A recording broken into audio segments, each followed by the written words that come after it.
കുടിക്കാൻ വേണ്ടി പള്ളി, റെയിൽവേ സ്റ്റേഷൻ പോലും സ്ഥാപിച്ച വാട്ടർ കൂളറിൽ നിന്ന് വാട്ടർ ബോട്ടിലിൽ വെള്ളം കൊണ്ടുപോകാൻ പറ്റുമോ? ബിസ്മില്ലാഹിർ റഹ്മാനിർ റഹീം. അൽഹംദുലില്ലാഹി റബ്ബിൽ ആലമീൻ വസ്സലാത്തു വസ്സലാമു അലാ അഷ്റഫിൽ മുർസലീൻ വഅലാ ആലിഹി വസഹ്ബിഹി അജ്മഈൻ. മാ ബഅദ്. അത് പറ്റില്ല.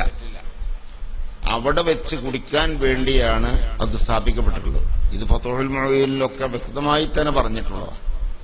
കുടിക്കാൻ വേണ്ടി വെച്ച വെള്ളം അത് തന്നെയും ഇനി തഫ്സീലുണ്ട്. കാലികൾ കുടിക്കാൻ വേണ്ടി വെച്ച വെള്ളം അത് മനുഷ്യന് കുടിക്കാൻ ഉപയോഗിക്കാൻ പറ്റില്ല.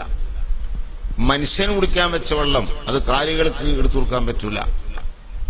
അവിടെ വെച്ച് ഉപയോഗിക്കാൻ വേണ്ടി ഉള്ള വെള്ളം അത് മറ്റൊരു സ്ഥലത്തേക്ക് കൊണ്ടുപോകാൻ പറ്റില്ല. ഇതാണ് കർമ്മശാസ്ത്രത്തിന്റെ വിധി.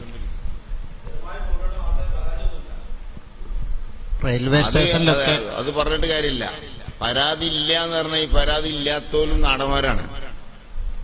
അവാമനും ഹവാസിന്റെ ഇടയിൽ പരാതി ഇല്ലാതെ ഒന്നും നടക്കുന്നുണ്ടെങ്കിൽ അത് പണ്ട് കാലം മുതലേ അങ്ങനെ നടന്നു പോരുന്നു എന്നാണ് മനസ്സിലാക്കേണ്ടത്. ഇതൊന്നും അങ്ങനെയല്ല. നമ്മളറിവ് പ്രകാരം അവിടെ വെച്ച വെള്ളം എടുത്തു കൊണ്ടുപോകുമ്പോൾ അതിന്റെ അധികൃതരായ ആളുകൾ കണ്ടാൽ അതിന് ഏത് പറയും?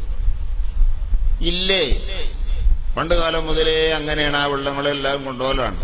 അവാമും ഹവാസും അറിഞ്ഞിട്ടും അവരെ ഭാഗത്ത് നീങ്ങാറില്ല എങ്കിൽ പഴയ കാലം മുതൽ തന്നെ നടന്നു വരുന്ന ഉറുഫ് അങ്ങനെയാണ്. അതിന്റെ പേരിലാണ് വഴി ചെയ്യപ്പെട്ടിട്ടുള്ളത് എന്ന് നമുക്ക് മനസ്സിലാക്കാം.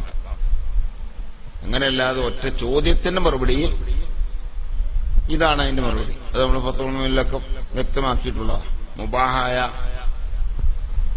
വെള്ളങ്ങളാപ്പി പറഞ്ഞൊക്കെ. അപ്പൊ എങ്ങനെയാണ് അതിന്റെ അസല് വഴി, അതനുസരിച്ചാണ് അമൽ ചെയ്യേണ്ടത്. ആ വളയനെ തൊട്ട് മാറ്റിയിട്ട് നമുക്ക് ചെയ്യാൻ പറ്റില്ല.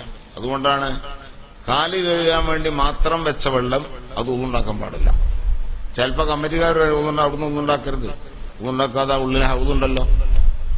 അപ്പൊ അതും ഇതും ഒരു വെള്ളം തന്നെയല്ലേ, രണ്ടിനും ചെലവ് പള്ളി കമ്മിറ്റി തന്നെയല്ലേ. അതൊന്നും ന്യായം പറഞ്ഞിട്ട് കാര്യമില്ല. ഇവിടെ വളയിച്ചത് ഈ ആവശ്യത്തിന്. അപ്പൊ ഈ ആവശ്യമേ അവിടെ